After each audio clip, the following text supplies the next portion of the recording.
Okay, episode 26, Crap to Cream, MGB restoration. So I've now returned to the HVAC. A gentleman called Rob Gray, somewhere out there in the whole wide world, advised me that I possibly had installed things incorrectly in the HVAC system. I had a bit of a search around and he was absolutely correct. So I had this bit in here with a Jubilee clip and that bit going into the heater box, when in fact it should be the other way around. This should like that. And then this has a short piece clamped in there, and then the tube to the demisting vent goes on here. So thank you very much indeed, Rob. I went to the hard side on the car first.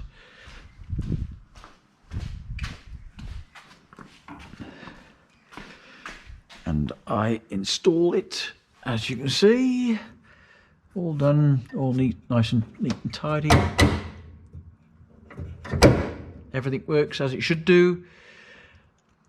And then one of my other little faux pas was in regard to the windscreen wiper switch. So last time I advised that the wiper switch, that the spring went across from here to there, when in fact it actually crosses over and goes on either side of the third one over on the left hand side. So if you ever find a little bit that jettisons itself into the far corner of the shed that never to be found again, that is how the spring goes.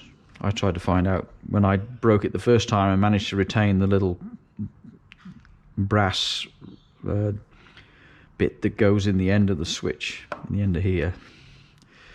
There's a spring in here, and a plastic bit, never to be found again.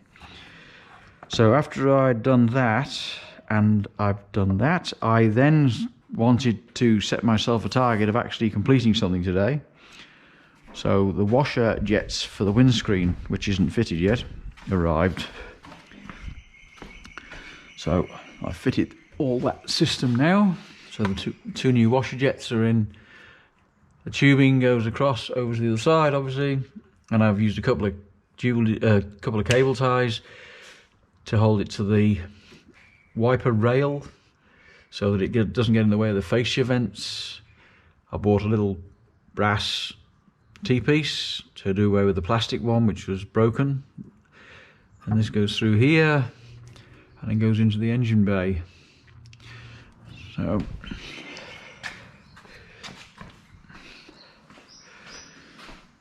here you can see a nice bright shiny pump now, wired up, tubing all done. So the tubing comes down the inside of the wing here. Put a couple of P-clips on it and into the bag.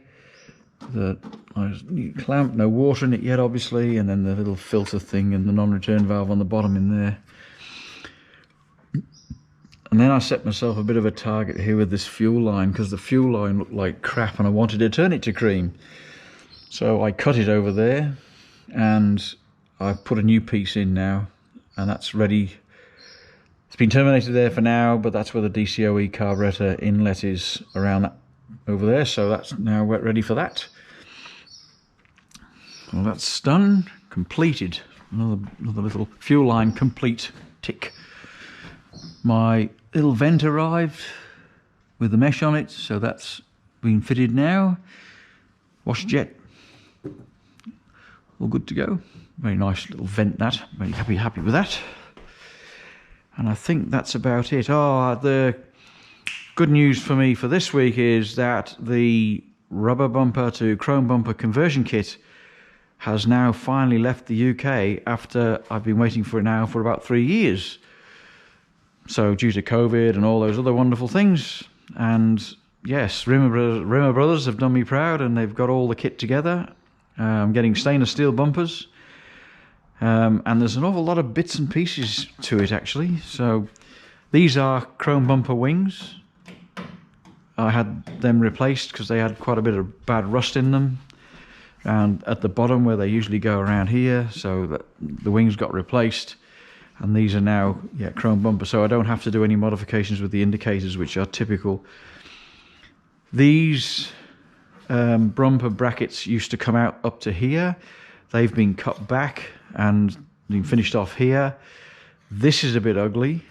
You won't see it, but I think that the smash repair place, they misunderstood what I wanted here, so I'm going to find out what I can do here to try and make that look a little bit better.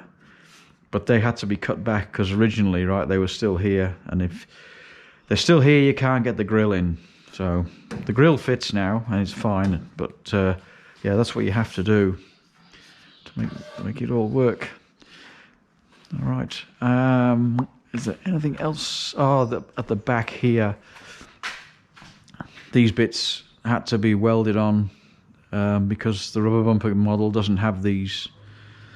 And then this, a filler, they don't have the fillers either, so we have to get the fillers, and they don't look like they've been added on, which is really neat and tidy and very good. Same on this side, so it's all, yep, perfect.